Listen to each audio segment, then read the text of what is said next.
Hey folks, this is your weekly most comprehensive look at the world of business, finance, and economics. Welcome to another episode of Business Redefined. Last week we had a conversation on AI and embedding it in mobile telephony, specifically talking about Samsung S25. This device is amazing. If you haven't had an interaction with it, please make a point. Tonight we want to speak more broadly about the policy environment, the emerging issues, the opportunities, the risks, and some of the challenges that are potentially emerging from this.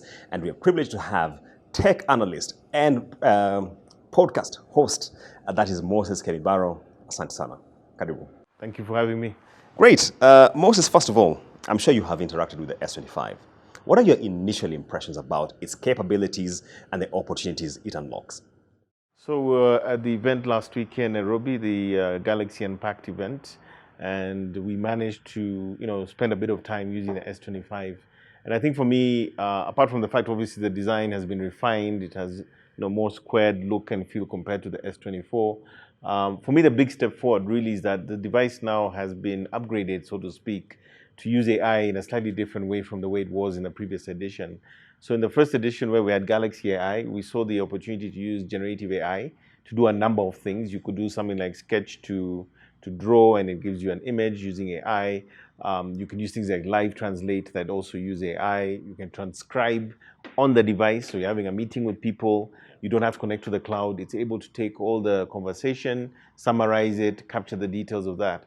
With the new S25, one of the features that we have is something called the companion AI. And this is representing a new shift in AI that everyone is saying is going to be big in 2025, which is called Agentic AI. Yeah. So Agentic AI is slightly different from Generative because everything we've been using to date, whether it's OpenAI or any other platforms like Gemini, which of course runs on Galaxy AI and so forth, predominantly allow you to generate certain outcomes. You put in a text input, you get an image. You put in an image, it's able to understand what it is and so forth. So in Agentic AI, we move from simply generating things to actually having AI agents which are then able to do things on your behalf. Yeah. So in the case of the S25, it has the ability to connect to various apps within your phone, and it starts to essentially become almost like a personal assistant just for you. Yeah. So for instance, if you want to plan your flights or activities, able to connect to the various things and tell you that. It's able to look at your calendar, read what's going on, and be more proactive in terms of what it does for you. So we're now moving into the era of AI agents, which are essentially autonomous AI softwares that are able to then act on your behalf to specific actions. And already even globally, we're seeing that everyone is talking about Agentic AI being the next big thing, because in its sort of biggest iteration, you'd imagine, is where people are going to create agents that do the work that humans do today. So in a business environment, you'll have agents that maybe do sales. They're able to call you, talk to you, understand you, and do things around sales. You'll be having agents that are able to do data analytics, which is currently done by people. You'll have agents that are able to act like a virtual travel agent, for instance, and on and on and on. So these agents essentially autonomously are trained and built and programmed to do things for you. And right now, the S25 is one of the very first devices globally that has some of these capabilities built in. So that's a step forward from what we had before. Moses, it feels like a very huge leap from the generative to the agentic AI. And maybe let's have a conversation around where we are positioned as a country. There's been a lot of talk in Kenya right now about the roadmap in covering AI from 2024 to I think 2028. Really, what are some of the issues emerging around it, especially from a regulatory, legal kind of discussion? Well, obviously AI sort of breaks new ground in so many ways, right? And I think the reality is that it's going to be transformational across the board, whether it's agriculture, education, business as it were, the question around employment, the fact that now you have AIs that are able to do the work that was formerly done by people. Some of these are really, hot button issues in terms of what are the implications for people's jobs and security. When it comes to how AIs are even created, there are elements around security, elements around how an AI is built and whether it's biased to deliver information according to the creators of that AI. One of the challenges that, of course, exists when you want to build an AI framework or regulations is obviously where does that AI even reside? And of course, when you look at the costs involved in building an AI infrastructure, what they call AI factories, of which we're seeing countries globally starting to build their own AI infrastructures, the investments required sit in the billions of dollars. And we already see that today every major nation is starting to invest billions in deploying, at least in the West, building their own AI capabilities. You need data centers that consume a lot of energy, that have very expensive chips, the likes which come from the companies like NVIDIA, where they have, the various GPUs, which are the processors that actually power AI systems. Normally, you have to buy literally hundreds of thousands of those processors to build essentially a AI factory that's able to do all this work.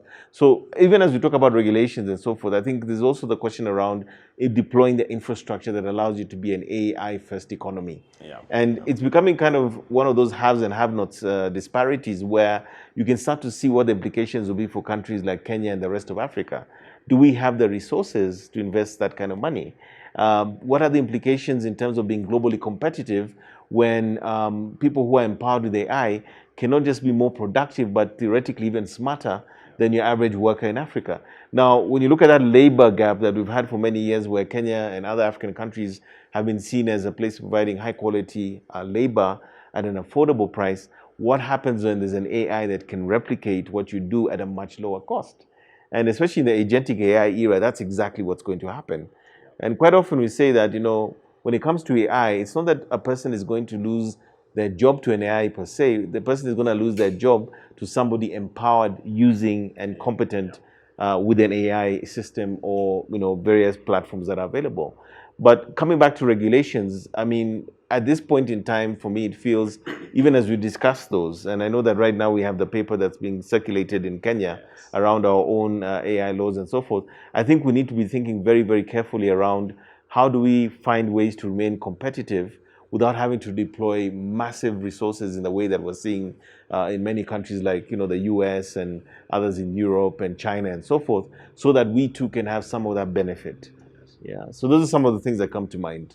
So Moses, given what you've said about how capital intensive this is in a market like Kenya and the wider global south, where 7 out of every 10 businesses are small to medium sized, and they look at devices like this one and they're feeling disenfranchised, how would then we plug the gap and ensure that they also now are part of the embedding of AI in their day-to-day activity?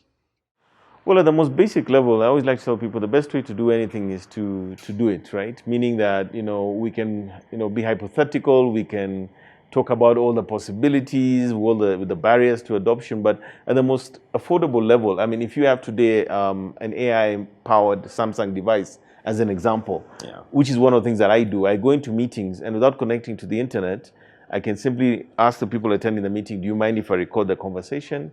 And I put it on, and basically my phone is automatically recording but concurrently transcribing the meeting.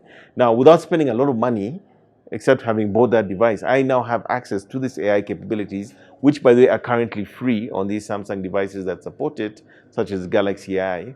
And you suddenly have the ability to go into a meeting, capture the details of the meeting, and also get a summary, and that allows you to be more productive, because in many instances, somebody would then have to be taking notes manually, going back to the office, making sense of what that is, sending out that email and so forth. Whereas now I finish a meeting and usually in a matter of minutes, I'm able to send the summary of our conversation to the stakeholders in that meeting.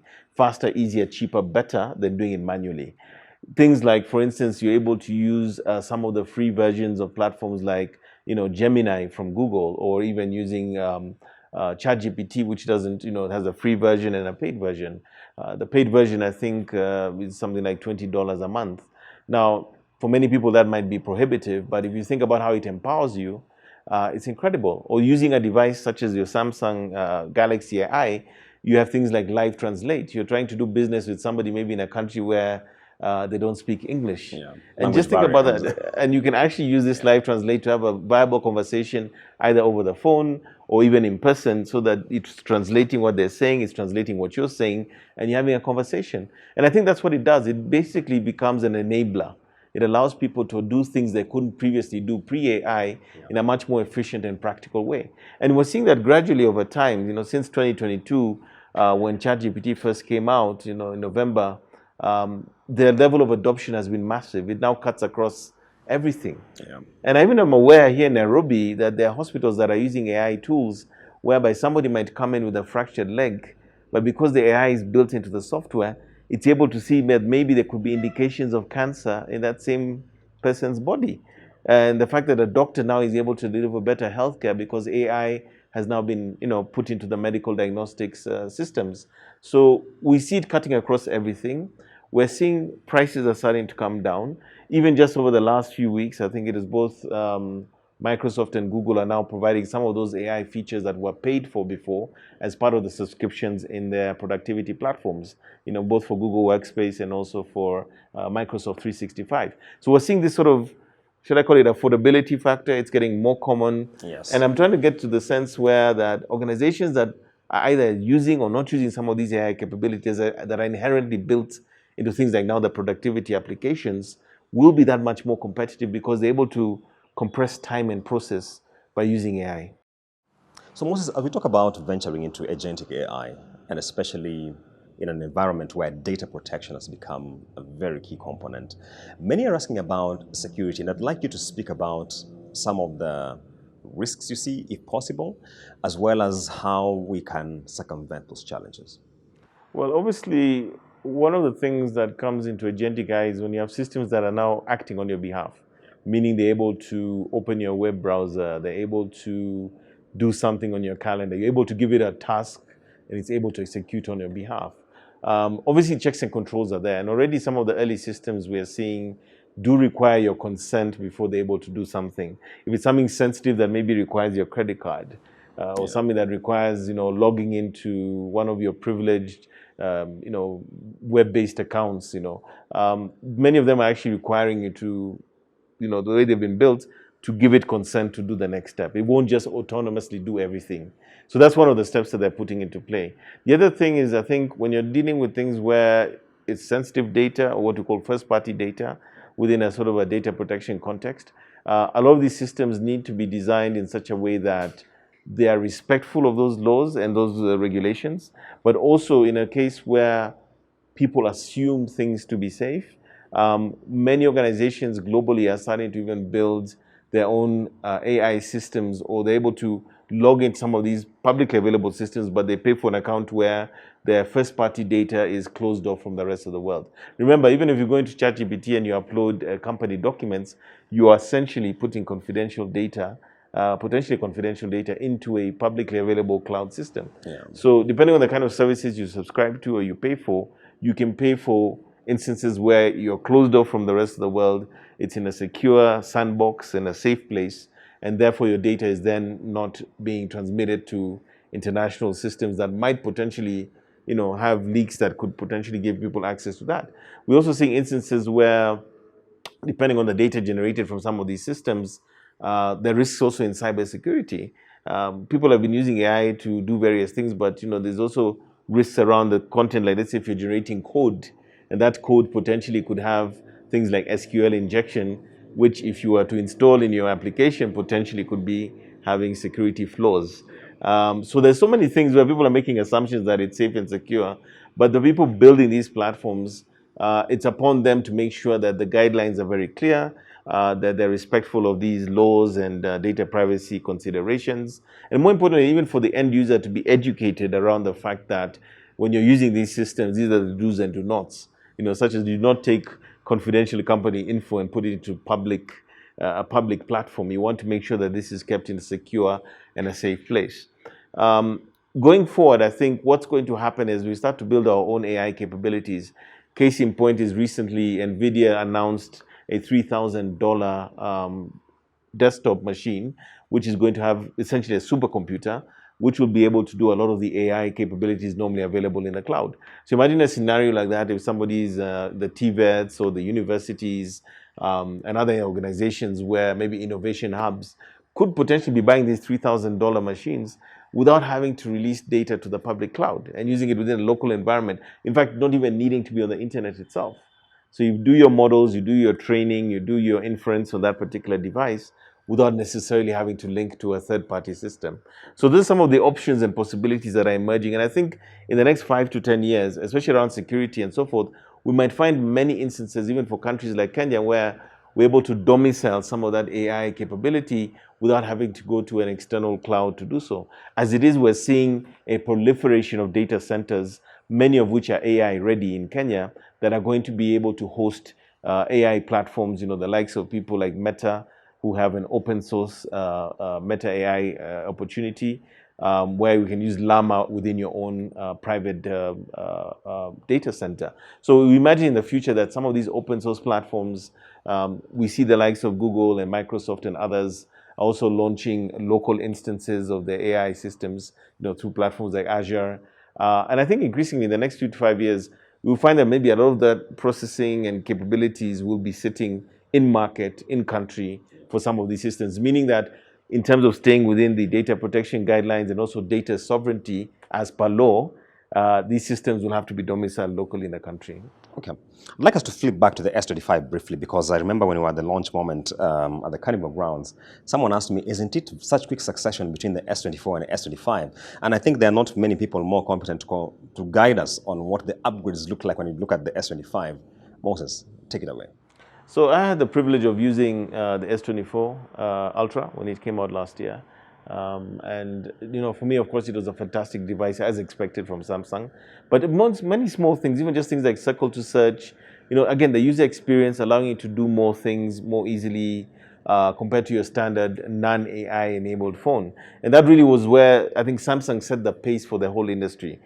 Even till today, many mobile platforms and even competing brands do not have what Samsung have. So they were very much a pioneer. I'll not mention the other company, but there is the other company that Yes. also recently launched their own propositions, and they're nowhere near where Samsung is in terms of innovation or even broad availability of these platforms and tools.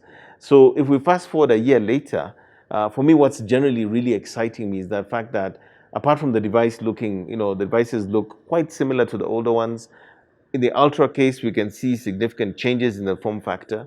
But more importantly, I think the innovation is on the inside. And that's why I think people might not be fully appreciating what the progression has been. Yeah. So we have processors, there's the Snapdragon 8 Elite, which, has been built specifically for this device. It means it's faster, it's more capable. There's a neural processing unit on it, which is upgraded from the previous. Very, very important for the AI processing on device. We have also seen with this year's models, the prices have actually come down. At a time when everything is going up, Samsung has actually reduced the price. Absolutely. And the device itself, remember, like I mentioned, it's not just about generative AI, it's now doing agentic AI as well. Now, just remember, only at the end of last year were people starting to talk about 2025 being the year of agentic AI. Yeah. And as we speak, we are still in January, and Samsung has launched a device with agentic AI capabilities. Now, if you think about that, we're literally seeing that this is a brand that is not just leading the way in AI, but as everyone is still catching up with what was done in 2024, they're already ahead of the pack again in 2025. And if somebody like me who uses AI for everything today, in terms of my work and everything, and I think to myself, hang on, so now my phone becomes a quasi-PA, I'm super excited. It's your thought partner. Because now it's even getting more capable, more performative in terms of what it can do for me. But I think to appreciate and fully get the benefit of AI, you need to actually adopt an AI forward mindset. And then even the way you do things and execute tasks, you should always be asking yourself the question, I'm doing it this manual way. What if I was using AI? How would I do it? Yeah. That's what I constantly ask myself. And that's how you'd get the most value from a device like this new S25, because it has these new capabilities. It's built into the phone. And I'm thinking, I want to see what's different between that and last year's model so that I can even get more productivity, more value, save more time, increase what I'm able to accomplish because it now has these new capabilities. So a lot of the innovation is actually what's been done on the inside, and less more so around the exterior appearance and so forth, which many would say looks quite similar to last year's, of course, but a lot of the progression has actually happened on the inside. I like the point you brought around the price point, because I remember when the S24 came out, a lot of commentary that I got was, we feel priced out. But here you are with a more superlative device at a fairer price point. And the question here, Moses, is progressively, are we likely to see more superior devices coming at more affordable rates, because the issue of democratization of such devices is really big? So one of the things I'm really excited about that Samsung is doing, if you look at the A series, for instance, right, the last year's generation of these phones also now support Galaxy Eye. Yeah. We also have the Fan Edition models, which usually come towards the end of the year.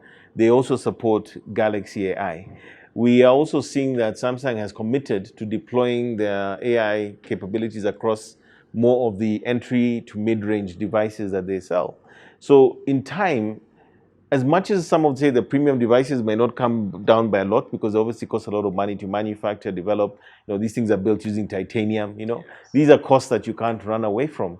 But more importantly, the devices are going to be more performative, more capable, pretty much at the same price point. And the things you'll be able to do on your device because of those capabilities versus competing brands means that you're able to be much more productive and achieve more things because they have those capabilities. So I think the offset here is that you're getting so much more device capability at more or less the same price. Whereas I can't logically expect Samsung to completely drop the price, but you find that when you go to the lower ranges like the A series, you will be able to get these capabilities, which are still fantastic phones, by the way, at an affordable price. Moses, sustainability and the green agenda. How do you see AI, broadly speaking, fitting into that conversation? Because certainly right now, it is the talk everywhere you go, and more also nuanced to the S25. When you interact with it, when you see its delivery, does it tick your boxes in terms of sustainability? So one of the things I've noticed over the past year, even when I had the S24, I also had the Z Fold 6, which is now my daily phone I've been using for a few months. One of the things I've noticed very, very clearly is packaging. Right, the packaging nowadays is very compact, very and it's just literally the device and the box. You don't get the sort of, it's not extraneous, it's not overly big. So already you can see that the use of the paper and the amount of materials they have there are significantly less, meaning that I suppose the carbon footprint around these devices is getting less significant. The other thing that I know Samsung is doing is also doing a lot of recycling. They're also recycling materials and using recycled materials for making their products, both in terms of the packaging and what goes into the device. And then, of course, there's the longevity of the device itself. The fact that Samsung is supporting the upgrades of Android and so forth up to the newer generations for quite a few cycles. So from that point of view, you'll find that somebody who's been using a Samsung maybe for 6-7 years can rest assured that they're still getting updates to software going forward. So all these things play into sustainability. And then, of course, as we talk about sustainability, I think we need to talk about the fact that because the device is more performative now, using AI and such capabilities, that means that you're able to do more things with less energy, less effort, in a way that maybe an older, less performative device could.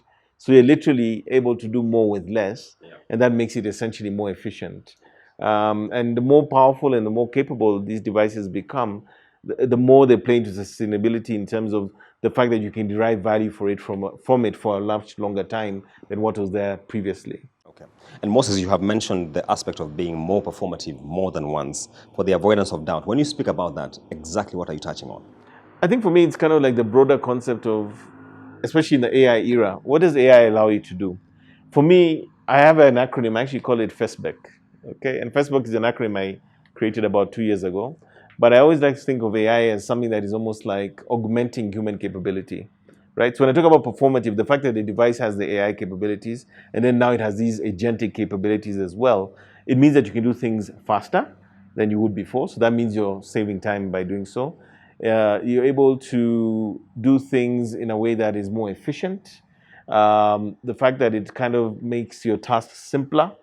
In some ways, I think it actually makes you smarter. Moses, close our conversation. Give us your moonshot. Where are we heading with this AI beyond what we have seen so far? Of course, a device like this one then revolutionizes the conversation entirely. I honestly feel, from where I'm sitting and what I know, what I see, I consume a lot of content regarding AI and all things AI. I'm a user of AI at a very high level. And also, in my day job, I'm looking at how we can bring AI into not just what we do in our processes, but also how we can serve our clients, to perform better as businesses using AI. The thing that I think that is key to me right now is that I'm genuinely concerned, especially in markets like Kenya and Africa, that people are underestimating how big AI is going to be in terms of the cross-cutting implications. Yeah. Education, agriculture, healthcare, jobs, and so forth. Logistics. In every context you can imagine, AI is going to play a role. And this goes beyond the internet itself. Because when I talk about medical diagnosis in the hospital, Those machines maybe are connected to the cloud to access models that are able to interpret what you're seeing on an image. But ultimately, the cross-cutting nature of this tool means that if you are in the world and doing anything today, you need to be asking yourself, in an AI first world, how am I positioned to either be a winner or a loser in this space? And that means learning the necessary skills to take part of it, using the tools and platforms that are already readily available, becoming competent in how you actually can use AI-based platforms, and more importantly, continuously questioning yourself and asking yourself as an individual or as an organization, is this the best way to do things? Yeah. If we did it in the AI model, how can we develop an AI strategy? Should we be auditing our business processes? What does it mean to involve AI? Should we be, for instance, empowering our workforce to have devices that have AI built in because potentially they can be more productive and more effective in their day-to-day tasks? Yeah. And I think because of that clear principle, I think the thing you need to ask yourself is always, am I ready for this AI future? And am I equipped to be productive and successful in that coming future? Because it's already here. It's only going to accelerate from this point onwards. And even as the price comes down, the cost of access comes down, and so forth, many people in many industries are going to get disrupted. But the winners are going to be those who see AI not as a problem or an issue, but as something that can augment their organizations and individuals to be more productive. All right. Moses Kemiwaro, thank you so much for your time. Thank you. So are you AI ready? If you aren't, maybe it should start here with the Samsung S25. This device just recently launched. Fantastic experience. You should have a chance and even just interact with it and see whether it is something which can revolutionize and change how you engage with your day-to-day life, commerce, and everything else that you do. The capabilities are enormous. So we shall continue highlighting how embedding AI in our day-to-day lives is changing how we do things, how we think about life, how we execute our tasks, and more importantly, to remain ahead of the curve as Samsung is in this issue of embedding AI in our mobile telephony. Stay tuned to Business Redefined.